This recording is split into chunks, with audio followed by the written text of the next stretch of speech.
folks, welcome on in. It is a happy hump day. It is Trainwreck today, 98. Oh, yeah. Wow, 2 away from the big triple digit. We got 2 away from the 100. Happy you're with us on this hump day, Wednesday, April 22nd. We are on NFL Draft Eve. We'll have Chris TRAPASSO in shortly to talk that with our expert. He knows everything in and out of the NFL and the draft. An expert, a guru, if you will. Speaking of gurus, we got Slick L on my left. We got Dreamboat Don on the ones and twos on my right. We got Rachel in the saddle. She's got a new setup. If the equipment attacks her, we're going to have a serious issue. And we've also got the chairman to make sure we're on our best behavior. Just checked out our vlog from Picasso's as we continue the playoff push for the Sabres. 1-1 series, Slick. We'll get into the rundown of the game, but what was your biggest takeaway now this morning, this day after? UPL might not be him going forward. I think the rotation seriously needs to be looked at and considered. Lyon might get the nod for game 3, possibly 4. But I think the 70-30 of UPL of it all is going to be in serious jeopardy, Don. Yeah, first goal, tough. I didn't like it, but I kind of let it go because he's getting breakaways against him while we're on the power play. So I was like, okay, I'll be a little forgiving of that. Let's in one from the red line. Absolutely no excuses. Can happen. He knows it can happen. And I know, you're kind of like, what is the guy supposed to say when they ask him after the game? But he kind of does like that scoff laugh thing where he's like, huh, yeah, I mean, that's completely my fault. And my biggest thing with that is it's not just the goal. It was the timeliness of it. We're grinding. You saw in the vlog. We were in their end, putting on some solid pressure, 3 to 5 minutes. We're only down 1. And not only does that goal deflate the team, but just the whole arena just gets deflated after that, where it was hard to get any chance going from there forward until we got our first goal. I think Lyon's healthy.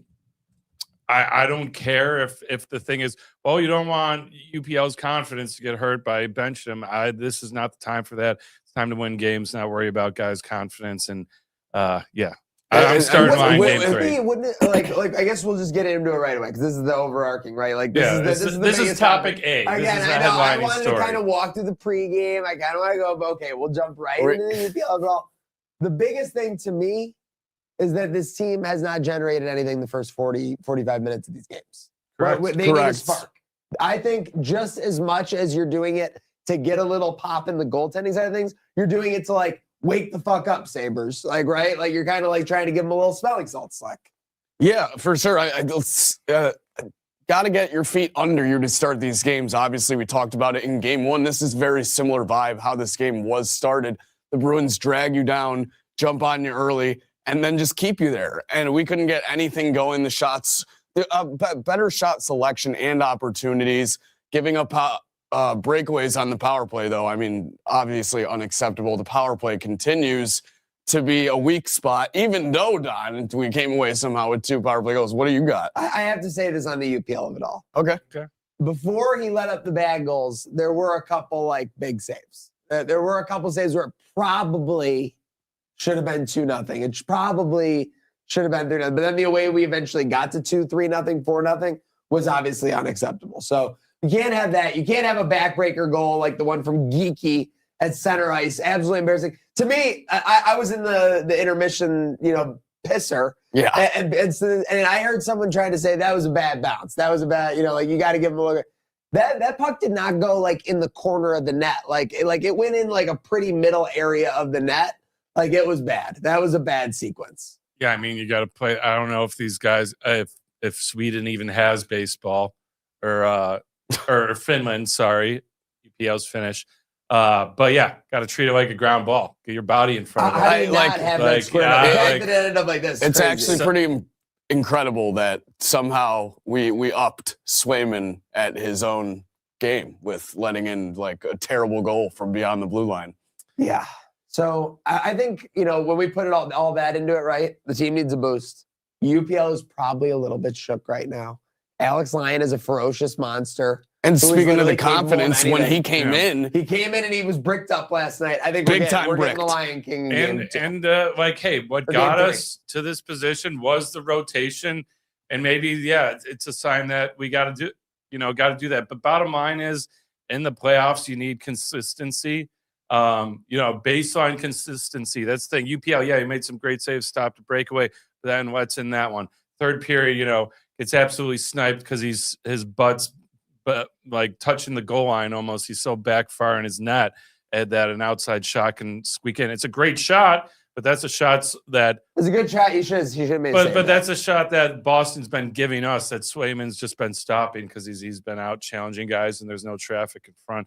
So yeah, just switch it up. That being said, and maybe this will segue into the good vibes before the game. Vibes are still high. This team is great on the road. We're a great road team. You saw in the vlog, fans are still fired up. I think fans are still very much fired up. Yeah, I mean, listen, it wasn't going to be easy. You weren't going to win everyone. If anything, I think the worry is that it feels like for 65 to 70% of these games that Boston has kind of squeezed us a little bit. They definitely squeezed us in the middle of last game. They definitely squeezed us a little bit like early third period in game one, end of first period in game one. I mean, that's the overarching concern for me. But let's get into the good stuff of yesterday. We were in the lot. Agreed. People were getting fired up. First off, before we even get to the other half, I'm seeing the Blade Boys are on the loose. I'm sorry. I'm all in on the Blade Boys. Did you guys see someone tweeted out that they passed the Blade Boys in the van on the way to the arena and texted their friend and was like, not joking, just drove by a van full of grown men in full hockey equipment, driver, gloves on, and all on the steering wheel. Also, we discovered that, so I think game one, we thought the Blade Boys were behind the dummy, but they were just, did you see it? It's a clip. It was like an older guy that like saw it online and brought it out. So, because that was the thing, we saw the little kids beating the crap out of that dummy. Then, yeah, we see the Blade Boys roller skating down the street. So it kind of goes to show like that, multiple people, multiple fans having great ideas. We talked about inspiration, create this perfect storm of collaboration. Wanting to beat Boston transcends being a, elderly person in Cheektowaga to being a youthful individual from North Tonawanda or Eden, Cornfest or North Towns. It doesn't matter. We're looking to beat Boston, and that's what this town wants to do right now. Slick, I know you had a powerful opinion on these youths taking the beatdown to this Boston dummy. Yeah, I mean, the people that are up in arms about this just doesn't make a lot of sense. I mean, where were you with the Hagels of it all? Where were you with the dummy and the Blade Boys on Sunday? I mean, we had a 6-year-old Chewbacca tackle our Brandon Hagel dummy and ground and pound him like John Bones Jones, basically. Always let the Wookiee win. And agreed. No one seemed to give a shit then, so I don't see why it's a problem now. Yeah, I mean, it's all good, safe fun. You go to Boston for game 3 or 4, you're probably going to find Bruins fans fighting each other in the street instead of a dummy. So as far as I'm concerned, it's good that they're punching an inanimate object instead of what you're going to see in the Masshole region. And we'll see if, I got to give a hot or not. So we have other half, great tailgate, game day Buffalo, great vibe there as you saw, people going nuts. We have people turning out great wings, great drinks at other half, great spot. You get in the natural light. It's that beer garden downtown Buffalo. We have the pasta dummy set up where you're launching the pasta at him.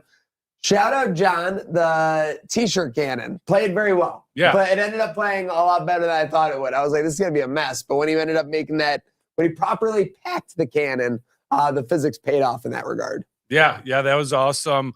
I got a little overzealous. Started smacking it with some pasta inside. You were so excited. I was trying to do that to get everyone's attention to be like, we're bringing this outside. Come follow us. But yeah, had the GR guys stop by, the morning GR guys. Saw that. Love that. Love the respect. Had some good, some good banter. Shop talk with them. Yeah. And then, go outside.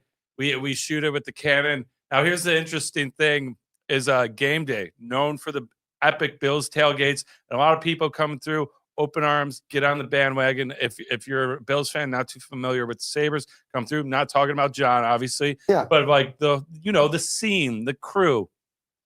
So interesting thing happens as we see. We get the shout AA chant going. Yeah, John says no. Questionable. This is Sabres, and we get the Warpath going. So I think there is a friendly debate, and we kind of talking with the GR guys. I don't know if they talked about it on this show, on their show. I didn't tune in this morning. I'll have to look back. But how do we feel about Bill's shout song being in the Saberhood? I don't hate it, but I don't like it. That's what I'll say. I'm in the same boat. It's kind of like when they'll try to do the shout song at a wrestling event when they're in Buffalo. Like, there's no need, and we could be chanting other things that directly correlate more to what is actually going on. The Warpath is great. I think "Let's Go Buffalo," like, you drum it up, can't drum it up better than that. So I don't hate it, don't love it. Yeah, I like the Sabres specific chance. I'm all about one Buffalo, but yeah, like, imagine if you were like, ooh, Bills on the Warpath at a Bills game. Like people would look at you like, what the hell's going on? And plus the Warpath chant, I mean, that goes back to like the late 80s, much like the shout song. Yeah, like, you're seeing people, I mean, they're hauling down a paper boy to get a newspaper so they can get down their Warpath for sure. I mean, that's culture, that's history for certain. Yeah, exactly. But speaking of noise being made, but for not, Josh Allen banging the drum, massive crowd pop, obviously, as expected. To me, everything else was funnier, though. The presentation. Like, he's not in the typical drum spot. No, they moved the drum for him. He's in the Zamboni spot because he wanted to be ushered in. They didn't want anyone with access to this guy, which makes total sense. I mean, it makes absolute sense given that the normal drum spot is literally like you could walk in through the aisle as it's happening. This man is very respectful when he talks about Buffalo. He puts it on a pedestal. He always prioritizes Buffalo. Let's go Bills. Let's go Buffalo. He knows that if he like wanted to Xerxes us and just walk on our backs while he did it, that we would literally just like make like a tower for him, because he gets the drum thing and he goes, yeah, and everyone just goes, you know, like that. Hold. And then he hits it. Great rhythm. Throw the thing, the Corona pop, pretty good execution overall. Easily at a high 8 to a low 9. I wouldn't say it was perfect, but well done. The let's fucking go before even drumming it up. Yeah, and the Corona chug. I thought it was very well done. I'll give it a solid 9. Okay, Josh solid 9. getting the crowd going. 9. What do you think? I give it the 9, especially because of the goat head tuck with the A. As do you think Don it's in said. the D line? I was going to say I give bonus points, maybe a 9.5, because I think picking the tuck jersey was purposeful. He knows he's more central New York, but we'll give him honorary Western New York status, as Sabres were his team to be a fan of watching growing up. Even though, you know, he's from Cuse, a lot of Cuse guys. Pretty much Cuse on West is normally Sabres country. So I'll give that to him. Former teammate of Jake Micah. Oh yeah, exactly. Yeah. And just bittersweet though that we boys couldn't get it done. I don't like, we're seeing it all over the internet. Some hot takes about this. I hate to fuel the fire, but no, don't fuel it. But you know, I seem to remember in the dark days of the Sabres, there was an interview when an anonymous person in the Bills organization said, "Don't want to cross streams. We don't want anything to do with the Sabres' problems right now." Probably was McDermott in hindsight that said that, like, because as Mr. Culture himself said, we don't want anything to do. I hate to be the heel on this. Love the boys being at the game. Love Josh doing it, but with the chance and the Bills of it all, we don't need their playoff juju right now. We don't need Bills playoff juju. I don't think you hate to say this. We don't need the Bills playoff woes infecting our boys back for the first time in 15 years. Love you, Josh. Love you guys, but yeah, I want the microscope on the Sabres organization. We need an alumni for Game 5. Don's just mad that they brought the fan Zam back for the Bills after they got rid of it when he stood up on it. That's true. You did that ride. You weren't supposed to stand up on it. You got in trouble. Yeah. JA17 also does the 50-50. It shows that no matter how much money you have, D-Gen tingles are unmatched. Yeah, he would have donated all of it for sure. Yeah, But dude, that was a big pot. Like, everyone had to get in that on was a it. CVS length receipt of numbers he had too. It just unfurled it out like It looked like one of Creek Degenerate's casino parlay tickets. Okay. All right. Let's lock in on this and the end of this game here. It really did, by the way. That's actually a great take by you. The power play. We scored 2 goals. Does anybody think the power play is like feeling confident and good going into game 3? No. Okay. I'm just making sure. So where are we at with it? I mean, because I think we even had Lindy Ruff asking Paul Hamilton. Paul Hamilton's like, why don't we try some different things? And Lindy Ruff was like, what would you try, Paul? Yeah. like literally, like I think that happened last Yeah. night. I mean, no, we were listening, and he was probably and dead I serious, remember so. what Paul's point was. Do you remember? Don I definitely loved remembers it. what I he loved was. it. He said, what would you try, Paul? He's like, I don't know, maybe a guy like Melenstein.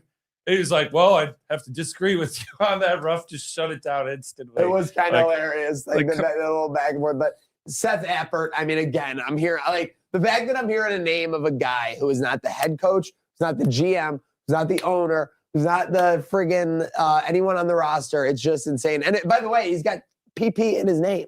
How can he not be a good like coach for the power play? We got to figure something out though, right? Going into game 3, we got to tweak something. We all agree. Something's more got reasons to for change. us. I was a fool. Yeah, I'm looking at the box score. I'm going double fists on the wall for this power play right now, boys. Yeah, Okay. I'm looking at the box score. I don't know where. Maybe it was game 1 we got this from, but last night we were we didn't get one. I don't know why a buddy was texting me.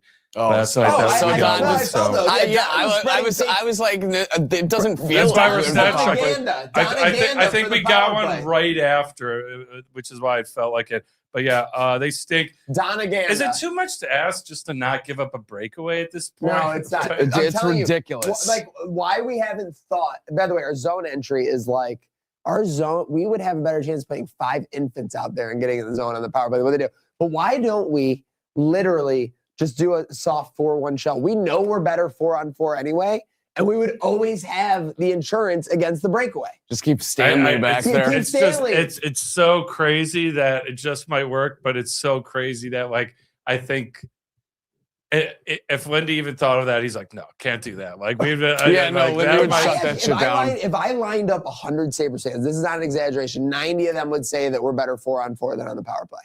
Yeah, no, so like, why because don't we it's just, why don't we true. just take a person out of the equation? early on in the game, we had a 4-on-4, and I was hyped. I'm like, we got more speed, it's more great. open 4-on-4 ice. is Yeah, well, awesome. that was feeling awesome. Yeah, and the zone entry. I'm glad you brought that up. It's tough. Pathetic. Yeah. But I'm stuck in a hard spot because we're not we dump and chase and have a good forecheck, but where we thrive is, we talked about it, controlling the neutral zone, puck movement.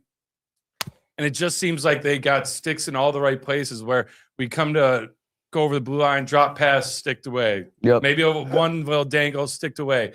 I don't know, because that's the thing that we've always been great at, an even strength. Maybe we try, instead of a slapper around the boards, we try a nice soft little flick. And if they're all standing in a line, Classic dump and chase. I think that's what you We have gotta go to dump against and this chase. team, is where your far side winger is on the same page as whoever's got the puck, where he looks, and you time it where he, that might be where Melenstein will be good. Have him turn up ice. pick up honestly, speed. the guy we need to charge Honestly, Melenstein would thrive in that position. And with the type of coach Lindy is, I'm surprised he hasn't just told the guys dump and chase at this point. Soft little flick up on the crease, blue paint, and just go and get it. With the type of coach we know Lindy is, we know his eyes are focused on victory tomorrow night in Boston to get Buffalo back up in the series. So it is time for Buy or Sell, sponsored by our friends at Victory Smokes, premium cannabis products for pre-rolls, for premium cannabis results.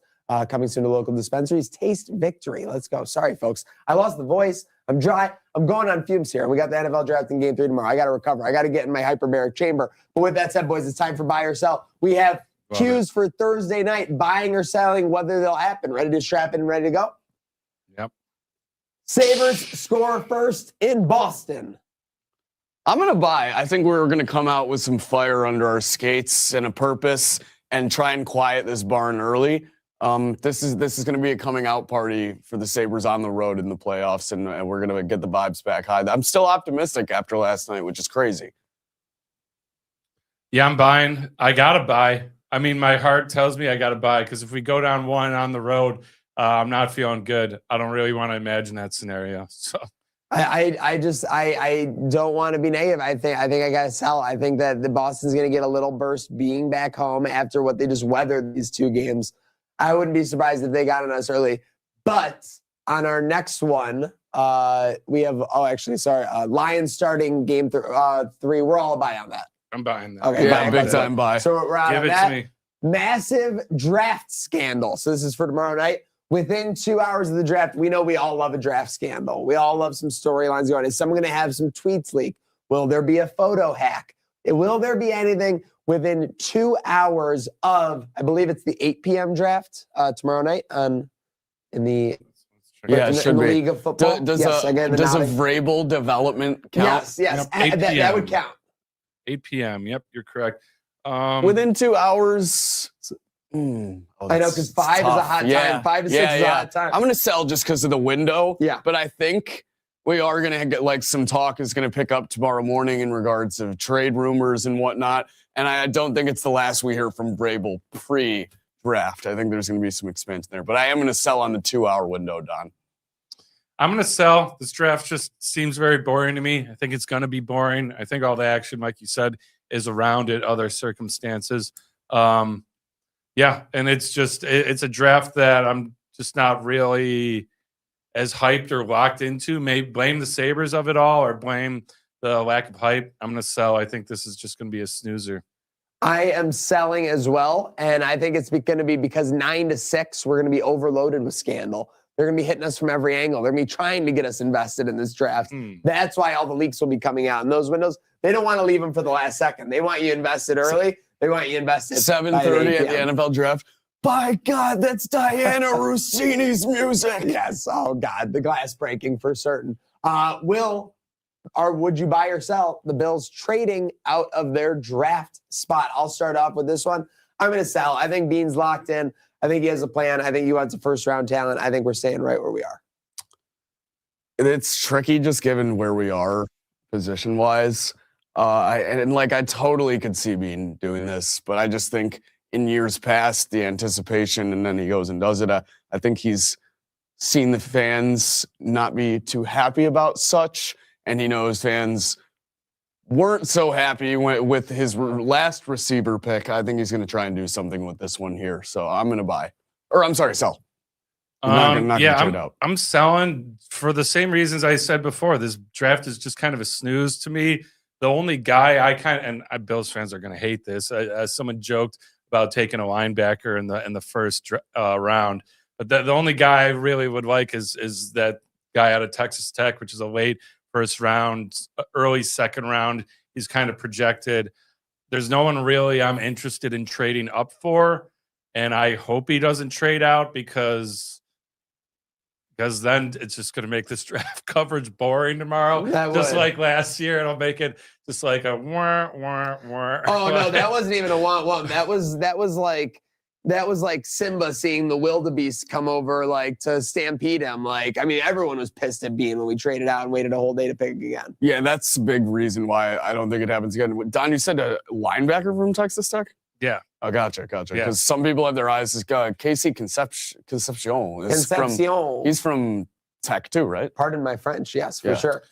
Jacob Rodriguez. Oh, yes. Yeah, Rodriguez. yeah. He was a madman out there. We'll talk to our guy CT in a second with him. I just saw him pop in. Last but not least, on our buy or sell, Victory Smokes. Sabres winning tomorrow night in Boston. I'm going to buy. You have to. I think backs against the wall going in, kind of. Boston's been here before. Sabres haven't. I think, like I said, this is where they turn around, coming out party to show that they can dominate on the road in the playoffs. I'm going to buy. I'm going to buy too because here's the thing. I said I wouldn't be happy with the Sabres splitting at home. I'm not happy. Really needed those 2 games, and especially the way they looked both games. I'd say we're lucky that we split in hindsight of it all. So we need to split. I'm going to be happy if we split on the road. That happens in game 1. You win game 1, take a little of the pressure off where maybe we could even win 2. But if you go down 2-1 with an inexperienced team in the playoffs, it's not a great recipe. So, yeah, we got to win. Buy it. I am buying as well. I think it really is a backs up against the wall situation. Like you said, it's like even though it would only be 2-1 in the series if they were to lose, given how Boston played in game 1, given how they squeezed in game 2, you got to get your best game out there and best 60 minutes for game 3. I think they will do so, and I am buying them winning on Thursday, tomorrow night. With that said, speaking of the networks and all these games are on, we have a guest who's in just as much demand from all these networks as these sports leagues. Make some noise for our guy, CT, Chris TRAPASSO. How we doing, sir? I'm doing great. Thanks for having me on. Sorry I couldn't join you guys in studio, but hopefully after the draft and when we get to, I guess, kind of the lull for the Bills, but what hopefully will be like the second round for the Sabres, I can get back in studio with you guys. So I want to get into kind of a little myriad of everything real quick before we get into the Bills. I know you are still a Sabres guy. What's your key for game 3 based on what you've seen? I think they just have to be more crisp. Like this was a team that since mid-December or early December, like the passing, the power play passing, the coming out of their own zone to be tape to tape, it hasn't felt like that for like 95% of those first 2 games. Win game 1, they mount that late game surge in game 2 last night. I think if they just play their game and we see better, more crisp passing and not pucks in the skates, more pucks on the sticks, I think the Sabres win these next 2 games running away with it. Wow. Okay. We're running away. That's what I'm talking about, Chris. Moving in the right direction. He gets it. Speaking of moving in the right direction, obviously the Joe Brady era is, I would say, officially underway with players in the building. It seems like a lot of VIPs. Excuse me. How much are you looking into? Like, there's state media essentially coming out for the Bills. And I know you're a one Bills live guy, so I'm not trying to ruin you there. But like, how much do you look into the 2-minute montages that come out? Because Slick and I were watching, and we're like, oh, CJ Gardner-Johnson like leading some of the DBs and things like that. How much are you looking into those little snippets that you see and these little early blurbs that you're getting out of these practices? First off, I got to say one more thing about the Sabres. I love that Maniac's voice is still hoarse from game 1. Like, that is a true sign of how insane that game was. I just tried to talk, and literally a squeal just came out as Slick was snickering at me over here. He wasn't even screaming that much last night either. This is all game 1 in that voice right there. In the Sabres of it all, we got someone saying start line. I think we should get your opinion on that too, because the goalie thing last night was a thing. It's the biggest topic today. How do you feel with that guy between the pipes? I guess that typically you don't see goalie changes as very frequently in the playoffs. I felt like Lyon and UPL throughout the regular season were about equal. Lyon's older, has a little bit more experience, and just I think he has more confidence only because UPL's confidence seems to be pretty shot at this point. Like a lot of soft goals last night. I would be more comfortable with Alex Lyon, the guy that's in his mid-30s, to start game 3. Sounds like we're all in agreement, so. Yeah, I think you need to steady the boat. The Sabres have been very unsteady, whether it's the passing, whether it's the goaltending, like you said, Chris. So anyway, we could steady the operation. Most looking to do so. So speaking of the operation, the Joe Brady operation, how much are you looking into what you're getting out of one Bills drive right now? I mean, I don't really look into those hype videos too much of where the guys are just running around in shorts, but I do think that your mention of CJ Gardner-Johnson is a good one. Was just seeing right before I came on that he's like going on this like kind of wild Twitter rant right now about being like anti-Philly when he was there. I love it because that's not the type of player that the Bills ever would have signed in the Sean McDermott era. 100%. So to see that exact player leading those DB meetings, and has Josh Allen and Dawson Knox all looking at him when he's pointing at something on the field. That's more of just trying to pick up what's between the lines necessarily more than like just seeing the players pushing sleds without pads on right now. You're right. In the McDermott portfolio, they only wanted blue chip stocks, and CJ Gardner-Johnson is more of a crypto for sure. He definitely got some boomer bang potential, which is what we're going to see in this NFL draft. So going into it, Chris, you've obviously done the research. Make sure you're following folks, Chris TRAPASSO, all platforms, Instagram, Twitter, TikTok. The golf breakdowns, I'm sure, are coming this season as well. But with that said, what do you see as the priorities for the Bills? What needs to be attacked early and maybe a must in those first 100 picks? Certainly the pass rush. Even after signing Bradley Chubb, I still think a young, cheaper edge rusher that's in the Jim Leonard mold, smaller, bursty, bendy, Von Miller type player that they really did not have in the Sean McDermott era as well. They always had the bigger, longer run defenders. I don't really care about that. I want someone that can get after the quarterback in under 2 seconds on a regular basis. Probably along the defensive line as well on the interior. Although I don't think run defense is something that you need to prioritize in round one necessarily. There are a lot of big, hulking defensive tackles available later in the draft. And I am not exactly Jeremy White, but I am always on board with adding more firepower at wide receiver, even after trading for DJ Moore. That was my next question, actually. I was going to say, what's your take on the wide receiver room? Obviously, the big addition, DJ Moore, but do they need to look at wide receivers in this draft? And if so, do you have some that you like? So you mentioned him earlier, Slick. Casey Concepcion is my favorite idea for the Bills. It feels like he's going to be picked right in that mid-20 to maybe 26 range, where if he's on the clock, I do not care who else is available. I think the Bills should pick him. Like, he would be my primo A+ pick for them at 26. I don't know if he'll be there, and typically the Bills aren't picking my favorite player in the first round, but even if they go D-tackle or if they go edge at 26, at 91, that third rounder, I think wide receiver needs to be near the top of the priority list. And that would then mean moving off of Keon Coleman. That would be an addition by subtraction situation. I've just never been high on Coleman whatsoever. And I feel like if they do use one of their first 3 picks, they have 26, 91, and then like in the mid 120s in round 4. If they pick another wide receiver there, and I think they very well could, you have to think about, all right, with Shakir and Moore, Josh Palmer coming back, this pick, you have to move off of Keon Coleman so that's not a distraction, so you're not force-feeding him targets, because he would be 4th or 5th on the pecking order anyway in terms of getting targets in that wide receiver room. Yeah, it seems like he's getting there anyway. I know Bunt was also high on Casey Concepcion. Bunt's a big Maniac. Casey Concepcion guy. Why I'm a big Casey Concepcion guy is that Casey has been our biggest rival, our biggest thorn in our side during this whole side. So drafting a guy named Casey, that's like when they got the blood from Harry Potter so they could rebuild Voldemort. That's the blood by which we are going to build our Lombardi trophy for certain. But Chris, we know that as Buffalo fans, it's just as important what our rivals do, what our competitors do in the draft. We saw that 2 years ago with Xavier Worthy. I mean, geez, people lost their minds in all of it. So I think the 2 focuses for Bills fans at this point in time would be New England and KC.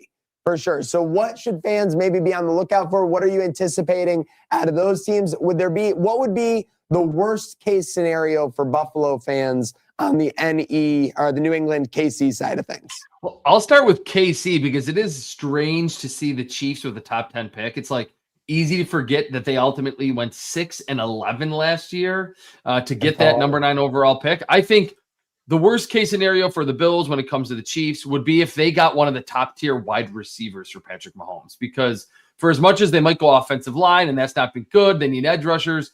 If you get Carnell Tate or Mekhi Lemon or Jordan Tyson and Patrick Mahomes has an elite wide receiver again, now it certainly won't be Tyreek Hill and it will take time for that receiver to mature, but I think that would not be very fun. And then and then New England after Kansas City, picking obviously way later after the Bills, more offensive tackle help, because we saw in the Super Bowl, it wasn't just the short arms of Will Campbell that were letting down Drake May, but the other side of the line, they had Morgan Moses, who was picked in the 2014 draft at right tackle. They need more help there. So if they land and ultimately get a really good offensive tackle for year 3 of Drake May, that would probably be, I don't want to say worst case scenario, but that's what Bills fans should be rooting against. Chiefs, wide receiver at 9, and then the Patriots to get a really quality offensive tackle with their selection in round 1.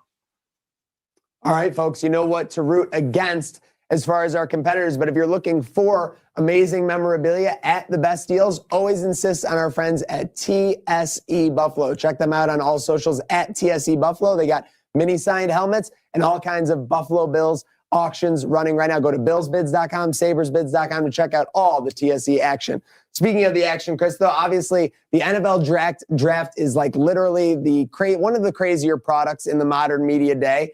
You have Goodell, the spectacle of it all, the tunnel they walk through now with everything, the way it's involved. I mean, the room with the now you have a room with like the top like 20 prospects. As we saw, Hairston was like a big storyline from last year was Hairston was like high-fiving everyone when they got picked. And they're like, oh, what a good guy this is. What are your thoughts on the modern day product that is the NFL draft? And I'm curious, because I think you take a lot of you're excited about. Like this is a Christmas for you. I say that not trying to frame you in. What would you tinker with if they gave you the reins for a round? What would you toy around with? What would you maybe change? And what parts of it do you like most? All right, because what you just said is absolutely spot on. This is something very detailed that bugs me, and I almost put it on mute sometimes. I hate when, whether it's Daniel Jeremiah, whatever network you're listening to, Mel Kiper, when they are definitely getting the pick tipped in their ear, but they haven't announced it yet. They haven't gone to Goodell on the stage in the first round, and they even do this in the second, and third, and fourth rounds too. And then you'll hear the analyst on set say, "Oh man, I really think the Bills should maybe go with an explosive corner who's from Kentucky. That would be the best pick for them." And then it's Maxwell Hairston. That really bugs me when I know that they're getting it in their ear beforehand. And that would lead me to not necessarily the viewing experience being bad, but highly recommend staying off Twitter. Don't be ahead by 3 or 4 tip picks. Watch it live. It's one of the last non-sporting events, like an actual game, that we actually need to like watch live to ultimately see the results. So I'm kind of an old school guy that I like to just either have it on mute so we don't get the tip picks on the broadcast, and I certainly don't check anything on social media. I think what you just said, and as the youngins would say, raw dogging these drafts. That's the way to go in the modern day, plain and simple.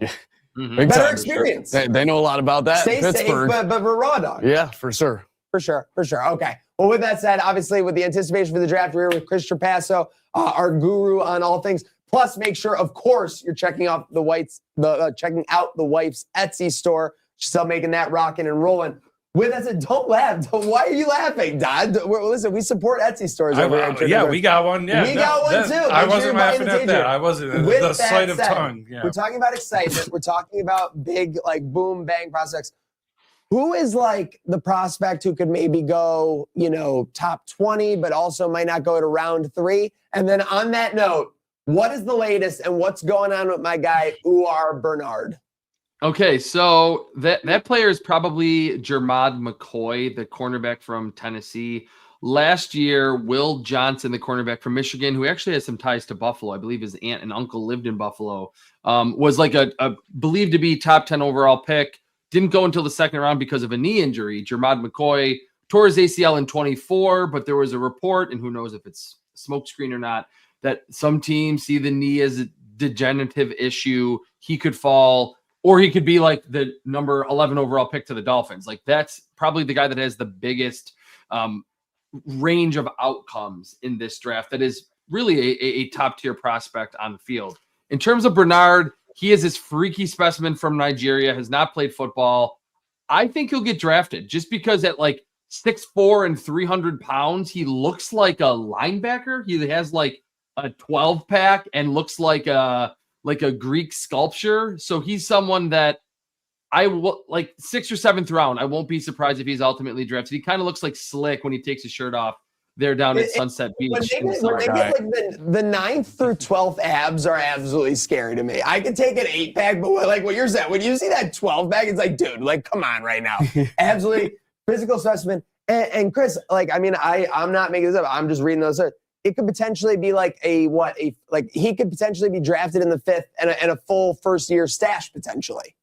Yeah, I mean, think about the Bills just a few years ago. Travis Clayton from London, who was like a rugby guy, but just tested absolutely through the roof. And it wasn't like, oh, hey, he might, be an undrafted free agent that makes the team out of rookie minicamp. They drafted him. So there are more teams understanding like that for as much certainly skill that goes into the NFL, it's very much a athleticism, size, length, physicality game. And if you get good coaching, you can get a quality player like a Jordan Mailata of the Philadelphia Eagles, who was a rugby player from Australia, 7th rounder, and has become one of the best left tackles in the league.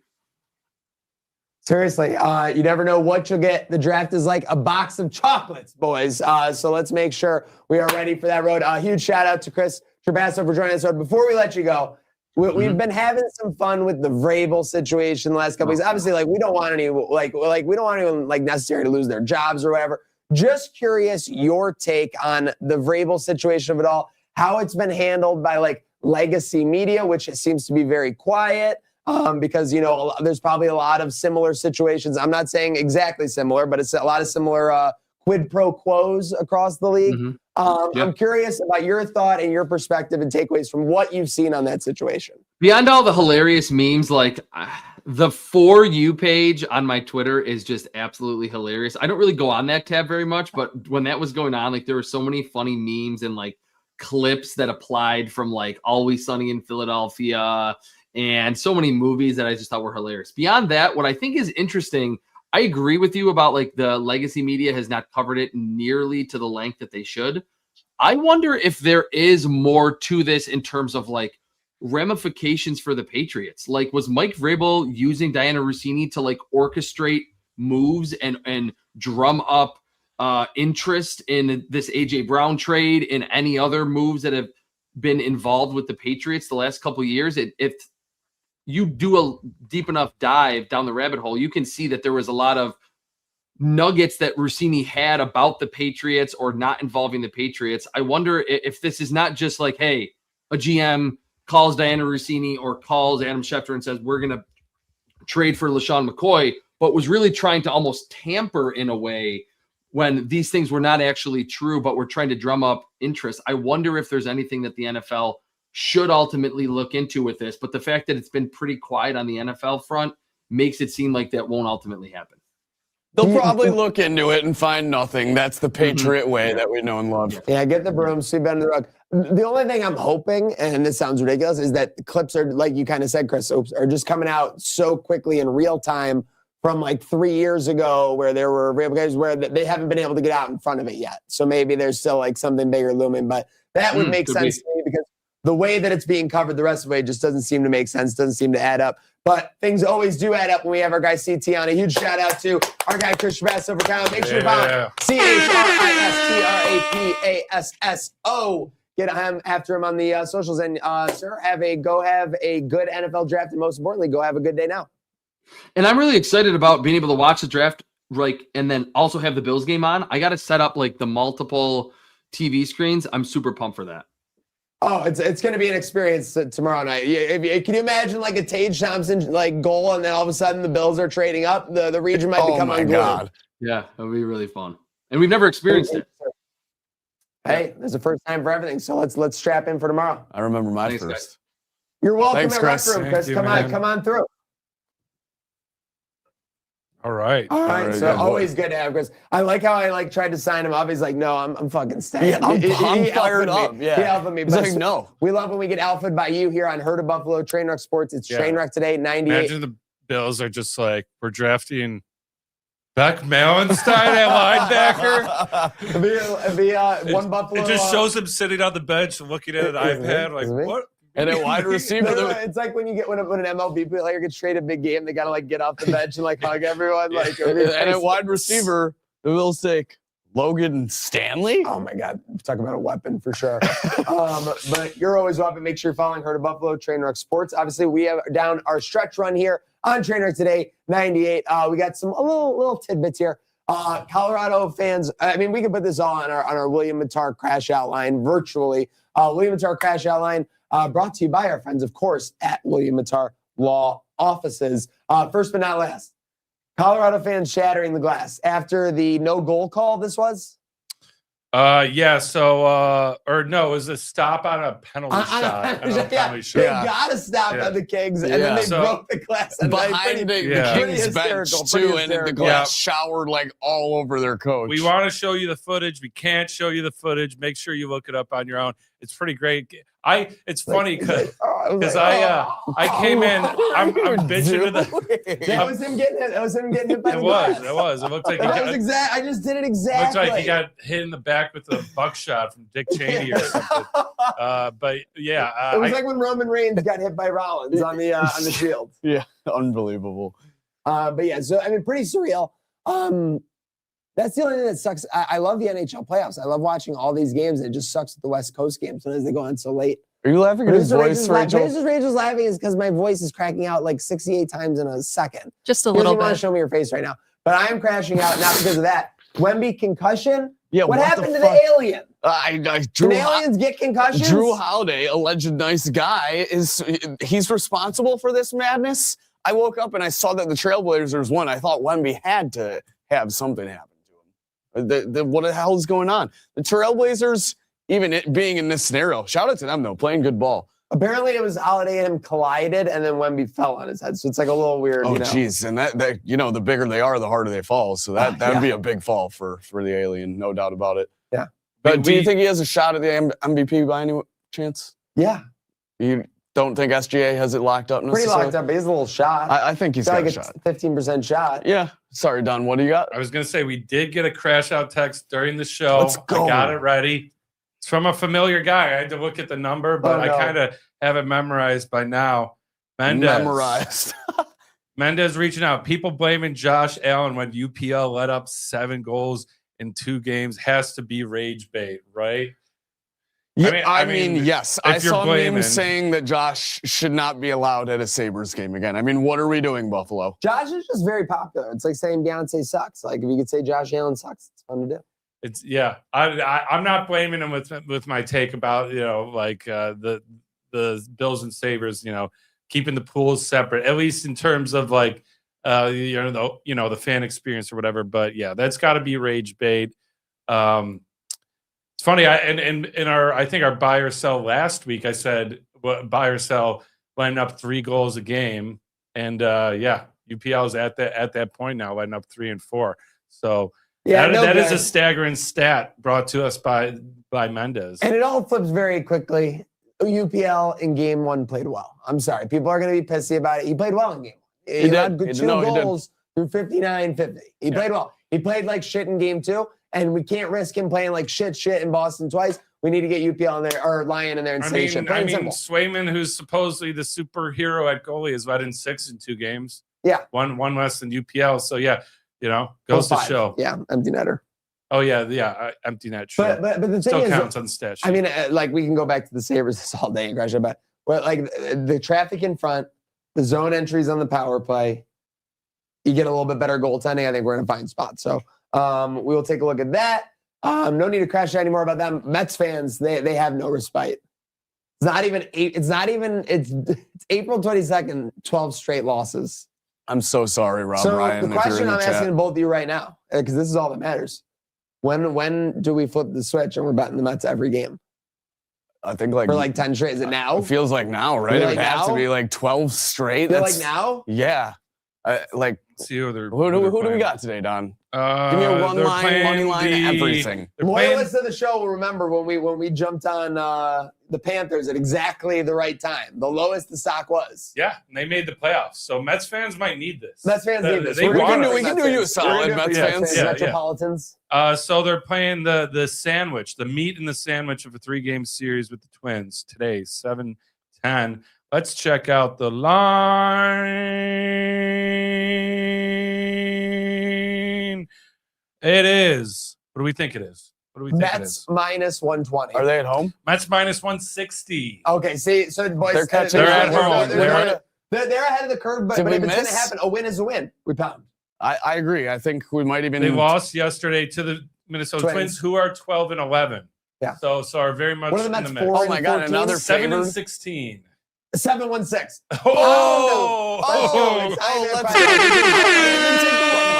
When the stars align, boys. Something good is happening I'm not right crashing now. out anymore now that I know that. Thank you, Crash Outline. Last but not least, you guys are diamonds in my eyes. Did you hear about this Diamond Arena? No. Las Vegas Diamond Arena. Yes. Proposed 21,000-seat arena for a future NBA expansion team, south end of the Vegas Strip. I mean, oh wow! So they non-casino ownership, private lot for your private jet. Fly right in, and you can walk right into the game.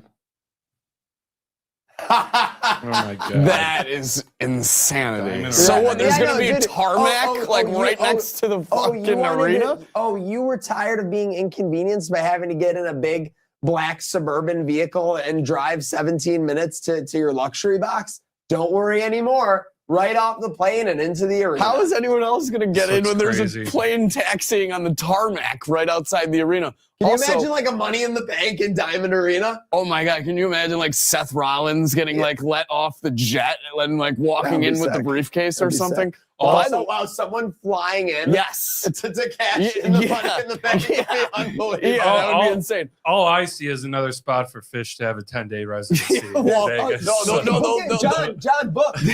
Look at that. They'll be the first residents. Yeah. Also, does this mean I saw that there was NBA Players Association or coaching managers voting on expansion teams? Oh yeah, Does this mean that they're settled on Vegas? not officially yet. It's all perspective. because It's all Seattle's perspective. still potential. There's still this is potential just there, right? This is just a proposal. Gotcha. I But mean, again, like, oh, so we might not see the PJ at the arena anytime soon, but I hope so because that would add some spectacle to the NBA.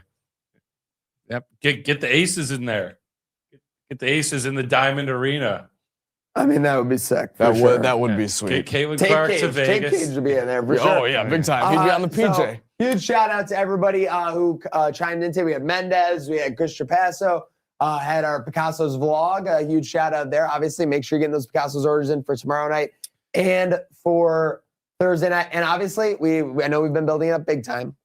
Friday, we will be debuting our Picasso's $25 gift card giveaways for the most electric comment in the YouTube chat. So going forward in every episode that we cite, we'll be giving away $25 Picasso's gift cards. So stay tuned for that. We're excited. Partners with Picasso's. Can't wait to get the season For started. just YouTube?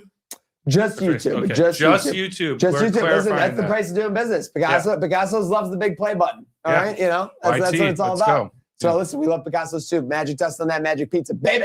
So with that said, again, a couple more plugs. Make sure you're checking out our Etsy store, Taginator. Yeah, well, it is fall last night. I hate to say it. And obviously, many more designs there. We have a massive, massive night tomorrow, which we'd love to spend with you at Rec Room Buffalo on Chippewa. We'll have the NFL draft. We'll have game 3 of Bruins Sabres. What chaos is happening by? I heard. You hear about this? No. Allegedly, I heard the What Chaos show crew is stopping by. Oh, I don't. Hands up, double hands up. Not on the wall, fisted up. Just double hands up on this one. So, Breaking news. Okay. bottom line is whether they're there or not, we want you there at Rec Room on Chippewa. We'll be having a great time, giveaways, fun, and more. But with that said, boys, just about a day. Huge shout out to Slick. Huge shout out to Don. We got Rachel. Rachel, any thoughts? How do we do today? I know we're running a little bit over. That's okay. I think it was a good show today, guys. Wow, let's go. There it is. Oh. And the chairman nods in approval. We love your nod of approval. Again, make sure you're following Herd of Buffalo, Trainwreck Sports. Make sure you are strapped in for all our content, Crossing Swords. We've got Gatesy with Pete Blackburn. So that'll be a big Huge. preview before Huge. game 3. Obviously, the game 3 tilt tied up at 1-1. Gatesy and Pete Blackburn going head-to-head with their Sabres and Bruins takes before that big matchup. You don't want to miss that. You don't want to miss all of the action tomorrow night. And, of course, the thing you don't want to miss out on is having a good day now. All right, I'm out of I'm sorry. Just gonna do a quick promo. Oh, it's got a switch. Yeah.